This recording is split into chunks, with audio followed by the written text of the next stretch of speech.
Do you want to play competitive Yu-Gi-Oh but don't want to spend $1,000 on a single deck? Well, look no further, because in this video I'm bringing you the top 5 best budget decks that you can play for less than the price of a single Fiendsmith engraver. What's potion? You got Matt here, and welcome back to another video. Today we're talking about budget decks, top tier strategies that you can play for around that $100 price point or less than the price of one singular Fiendsmith engraver. The Infinite Forbidden is still pretty new, and we did just have the NAWCQ this past weekend, and a lot of the decks you're going to be seeing on this list did have quite a bit of success at that tournament. Also, for every deck I mention in my top 5, I'll be bringing you a deck list on screen and in the description as well, just in case you want to play it yourself. So if you're excited for the video, then do me a favor and smash the like button. If this video hits 250 likes, I'll bring you the ultimate tier list for the best budget decks in Yu-Gi-Oh! Subscribe to the channel for more amazing competitive Yu-Gi-Oh! Videos and so you don't miss a single upload. But with that being said, here are the top 5 best budget decks in Yu-Gi-Oh! Post Infinite Forbidden. Starting our list off at number 5 is none other than Labrynth, which might be surprising to you because you need to have 3 copies of Arius, 3 copies of Big Welcome, which are each around $10 to $15 or so, plus you want to add in cards like the transaction rollback and all the other extra stuff. So why is this deck considered to be budget? Well, it's because there are multiple ways to play Labrynth. You can focus on the IKEA Labrynth version, which is a lot heavier on the monster count with all the furniture cards, and that deck is a lot more expensive, and I wouldn't consider it to be budget just yet, at least until the Megatins have the reprints. But you can also play a more heavy trap version of the deck, which is a lot more affordable. Now, the more heavy trap version of Labrynth was a lot more popular when Lab was still a very new deck, and it lost a lot of popularity to the IKEA version of the deck because it was able to create such a powerful resource and advantage loop. The problem is that the advantage loop and the recycling that the IKEA Labrynth deck provide just can't keep up with Snake Eyes, Yubel, or honestly anything using the Fiendsmith cards. And it's for that reason that we've decided to pivot more towards a heavier, oppressive trap-based strategy. It was using some really annoying floodgates like Gozen Match, Rivalry of Warlord, Skill Drain, and some other insanely powerful trap cards as well, like Ice Dragon's Prison, Torrential Tribute, and Destructive Daruma Karma Cannon, all while being paired with Trap Trick to help see these cards more consistently. And while more recent Labrynth decks relied heavily on cards like Ariana, Ku Klux, Stovey Torby, and so on, in this version of Labrynth, you're really relying heavily on your Lady Labrynth and your Lovely Labrynth to interrupt the opponent, but also because they're each able to get you additional advantage by setting trap cards from the deck or graveyard to give you more power plays on your opponent's turn. But the major tech of the deck was Simultaneous Equation Cannons, a card that I had never read before making this video, and honestly, it put in a lot of work. The extra deck for this strategy isn't really that important, so make sure you fill it up with good fusions and Xyz monsters if you're using Simultaneous Equation Cannon, and if not, just whatever cards you really see fit. Labrynth does have its issues this format. It has a harder time keeping up with a lot of the strategies in the game today, and of course, going second can be a bit of a problem, especially for a trap-based version of Labrynth.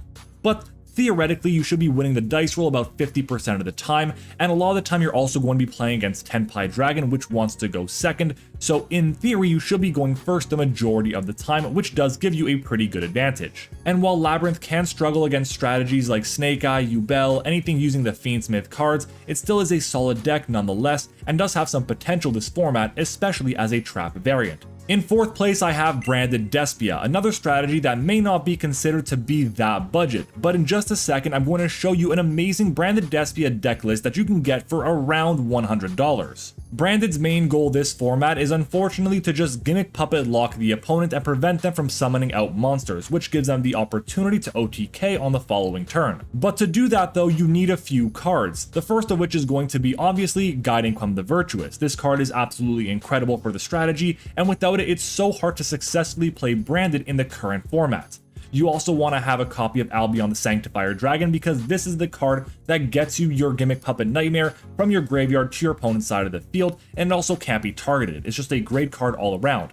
And then you usually want a copy of the Bestial Lubellion as well. The majority of your combos go through fusion summoning with the Lubellion, and it also gets you Branded Lost directly from the deck. I'm posting this video after rumors of what's going to be in the Megatins has been revealed. So a card like the Bestial Lubellion, which is around $10 to $15 is there, but you also have a card like Albion, which is around $15 to $20, and Guiding Quem has tanked to about $30 a copy right now. So you can definitely build a great Branded Despia deck list with these prices. And even after all that, pretty much every single other branded card has been reprinted into the ground. So basically, this deck you're seeing on screen right now, you can get for around $105, which is crazy, and I'll post the link to it down in the description as well so you can play it too. Now, is this the best way to play branded? Probably not, but to do so you have to invest a lot more money. You need to buy another copy of Quem, which will run you $30 to $35. You usually want the triple tactic thrust in the strategy as well to get you your fusion duplications, or even at the worst case, crossed out designators, which are all $5 a copy right now. But the point is, you can play a very solid, strong, and competitively viable branded deck for around $100, which is great. But branded doesn't only Gimmick Puppet lock the opponent, they can also set up a variety of interruptions as well. They have access to Mirror Jade's non-target banishes, they can fuse with the opponent's monsters with Fallen of Albaz, they have Branded in red to help them access Guardian Chimera as well for a potential pop 2 draw 1 or draw 2 pop 1, whatever the case might be, and they can burn the opponent with Masquerade too. There are so many things that the branded deck can do, it's not just Gimmick Puppet locking the opponent, but it is what it does best right now. Now, of course, it does have a few weaknesses, most notably to Ash Blossom, and especially in this variant that I showed you on screen, that one doesn't play triple tactic thrust, and it doesn't have crossout designator because it would put us over our budget. So if you get hit with Ash Blossom on your branded fusion, you're in for a really tough time unless you hard draw your fusion duplications. But as your budget increases and you can spend a bit more and more and we get more reprints, you can then definitely afford to add in your triple tactic thrust and your crossout designators to make it a lot easier to play around Ash Blossom. But even with all that, I trust that branded can effectively put up interruptions and break boards with its engine alone. And I genuinely believe it has one of the highest skill ceilings of all the decks on this list. Trust me, as an average branded player myself to someone who's trying to become a good branded player, the difference is going to be night and day. But my number 3 best budget deck is actually going to be the Gimmick Puppet FTK, and this is a deck that I believe is a tier above branded, especially with all the nerfs we have to give the deck to make it so it fits within our budget. Gimmick Puppet is an FTK strategy, and as the format continues to evolve, it'll keep performing well as well. Most cards in the strategy are worth less than $1, and none of them are more than $5. On top of that, the strategy doesn't lose to many hand traps, which is very important because so many hand traps are seeing play right now. The key to the deck is easily the Gimmick Puppet field spell, Mansion of the Dreadful Dolls. This card is incredible. Not only does it search out for a Gimmick Puppet monster, but it also special summons a monster to your opponent's field, which is very important for the FTK, and on top of that, and arguably most importantly, it protects all the Gimmick Puppet monsters you control from your opponent's activated monster effects except for Xyz monsters, which is so important for the combo and to play around other hand traps. And here's why. Firstly, the majority of all hand traps in the game right now are all monster cards, which means they can't actually impact the monsters that you control. But there are going to be some exceptions. For example, Infinite Impermanence is a trap card, which means it's not impacted by Mansion of the Dreadful Dolls, but second is a card like Droll and Lockbird, which impacts the player and not the actual monsters on the field. And secondly, what powerful Xyz monsters are seeing play right now? Really, it's going to be like Beatrice, which doesn't really do too much for you. It's going to be DDD, Wave High King Caesar, which can have an impact but not that significantly, and it's going to be also your Varudris, the Final Bringer of the End Times. These are the 3 main Xyz monsters in the game today, and most of them are really only seeing play if you're playing against a deck using the Fiendsmith cards or Yubel. So while Gimmick Puppet can FTK pretty consistently, even through other hand traps like Ash Blossom and Ghost Ogre, it won't always be able to do so. They're not always going to have the field spell. So using a card like Crossout Designator is really important to help protect the FTK and make sure it resolves. You have crossout for cards like Infinite Impermanence, which is not going to be affected by the field spell. You also have Nibiru, Dimension Shifter, and of course you have a card like Droll and Lockbird. These 4 cards are the main cards you have to worry about when playing the Gimmick Puppet FTK. So crossout for these 4 options is very important. Essentially, the FTK kind of revolves around giving your opponent monsters to then burn them for the attack points of those monsters. And the really important part about that is that it deals effect damage, not battle damage, meaning you don't need the battle phase at all. So far, we've established that Gimmick Puppet is an incredibly capable FTK deck. It's also incredibly budget, with almost all the cards being released in the Infinite Forbidden for this strategy being commons or super rares, and pretty much all the older cards as well have multiple reprints too. So my recommendation is to make sure to pick these cards up as quickly as possible before they have a price spike. Also, if you want me to do a deep dive on Gimmick Puppet, including how to beat the deck, then let me know by commenting you want a how to beat Gimmick Puppet video down in the comments. Moving on though to our second best budget deck, I have Runick Stun. Now I'm not going to spend too much time talking about Runick Stun here because the deck is pretty straightforward. They control the game with floodgates like Tikaboo, Rivalry, Skill Drain, and Synchro Zone. They also rely heavily on their runic spells to be able to disrupt the opponent, while recycling them back as well with the field spell Runick Fountain. And of course, they mill the opponent's entire deck by banishing all their cards. The deck is pretty easy to build. You play usually 17 to 19 runic quick play spells plus the 2 fountains, some draw power in Pot of Duality or Pot of Desires, time-tiering Morganite's a popular option as well, and then you add in all your floodgates and you're pretty much set. Now you would assume that because it's a stall or control deck, it has a much harder time going second. But when you have a card like Amano Iwado and you can just slap that thing down, your opponent can't activate monster effects, which means your combo, your setup rather, can go kind of unimpeded. It's an incredibly frustrating deck to play against, but there's no doubt it's very good against Snake Eye, Yubel, and the Fiendsmith cards. And if you don't want to spend $350 on the entire Fiendsmith engine, you might as well play this deck to beat the people that did. Now before I get to the #1 best budget deck, I have 4 shoutouts I wanted to give. Now these aren't going to be the best budget decks by any means, but they're going to be ones that I find to be pretty interesting and I want to talk about for a quick second. Princess is a deck that you can get the entire engine for around $50 tops. And because the engine is relatively small, you can shove a ton of hand traps there to beat the meta. Sky Striker, specifically as a going second variant, could actually do really well. If you play a lot of board breaking spell cards, you can get a ton of wins. But the deck is nowhere near as powerful without triple tactic thrust, which at our budget we can't afford. Dinomorphia has actually performed okay at a few tournaments, but I just don't trust it to be a consistent threat even at this price range. I would just personally rather play Trap Labrynth instead. And Fluandereeze is usually near the top of my budget deck tier list, but with the new Molcharmi Pirellia being legal, it does make playing Fluandereeze a bit more difficult. The existence of that card alone, combined with the other dozen hand traps being played in this format, keep Fluandereeze outside my top 5. But my #1 best budget deck for this format is going to be none other than Tenpai Dragon.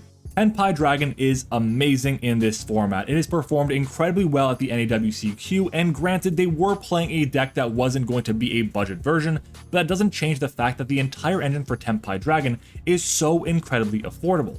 Pretty much every single card are going to be commons or super rares, with the exception of the new Genroku, which is a $7 ultra rare from Infinite Forbidden. Now at this point, the correct ratio for how many Genroku you want to play hasn't been solidified, but in my opinion, you definitely want to play 2 copies. You want to play 1 because you want to make sure you can search for it, and if you do happen to draw it, you still have access to 1 in your deck to get the advantage it would provide. Basically, it's the same reason why you play 2 copies of Snake Eye Poplar in your Snake Eye strategy too. Tenpai Dragon's goal is to OTK the opponent through battle damage, and they do that by going second. Now, why does that make Tenpai my #1 best budget deck? Well, it's because the entire Tenpai engine is incredibly strong and compact. You can play a ton of non-engine. If the format dictates it, you can play 20 or so hand traps, and the same thing goes for board breakers instead. And the engine is just so incredibly powerful, and the reason why it's so strong is because you have Sangen summoning the field spell. Not only does it get you extra consistency and graveyard setup, but it also gives you a way to protect your monsters from the activated effects of your opponent's cards during your main phase 1. Which means you have the opportunity to really break their board without having to worry about pretty much anything. It's also one of the few top tier decks in the format that can actually main Dimension Shifter, which is really good for a few different decks. It's great against a deck like Gimmick Puppet, it's also even better against a deck like Snake Eye or anything using the Fiendsmith cards. Tenpai was the second best performing deck at the NAWCQ behind only Snake Eye Fiendsmith, which is kind of surprising because one of Tenpai's worst matchups is going to be against Yubel, which it outperformed. Basically, Yubel is insane against the strategy because they can't be destroyed by battle, you take the battle damage from attacks involving those cards, which is really annoying. But with silver bullet cards like Kokimeru Drago and Power Filter, you're able to easily shut down what Yubel tries to do. Power Filter is a pretty old floodgate that is insane against Yubel, because it means that neither player can special summon monsters with 1,000 or less attack. You play this against Yubel with Kokimeru Drago, they can't do anything. And Tenpai also performed better than every single deck in the game that was not using the Fiendsmith cards. So if you don't want to spend the $350 on the Fiendsmith engine, Tenpai Dragon is a great way to go, even without playing a copy of Trident Dragyoung, which is a great card, there's no doubt about it, but it's not mandatory to play the deck. If you've never played in-paper Yu-Gi-Oh! And you don't own any cards, I would highly recommend playing Tenpai Dragon. It's going to set you up so well for the long term by having access to so many amazing non-engine pieces to fit into other decks, while making sure you have a good deck for the current format as well. It's able to accomplish its game plan against so many different decks, and I have really high hopes for it as well. Tenpai Dragon, in my opinion, is easily the #1 best budget deck in Yu-Gi-Oh! And there you have it, my top 5 best budget decks in Yu-Gi-Oh! Post Infinite Forbidden. Each of these decks performed very well at the NAWCQ, with all of them making at least one spot into top 64, which is saying something. And while the format is still pretty new, I have a lot of faith that the representation and success levels of these decks will remain at a good consistent level, at least until we get a new ban list. But are there any other budget decks that I missed talking about? Let me know down in the comments. Leave a like on the video if you enjoyed it, and remember, if we hit 250 likes, I'll bring you the ultimate budget deck tier list post Infinite Forbidden. Subscribe to the channel if you haven't already, that way you never miss another video, and shout out to my channel members as well, their support is greatly appreciated. Thank you all for watching, I hope you enjoyed it, and I'll see you all next time.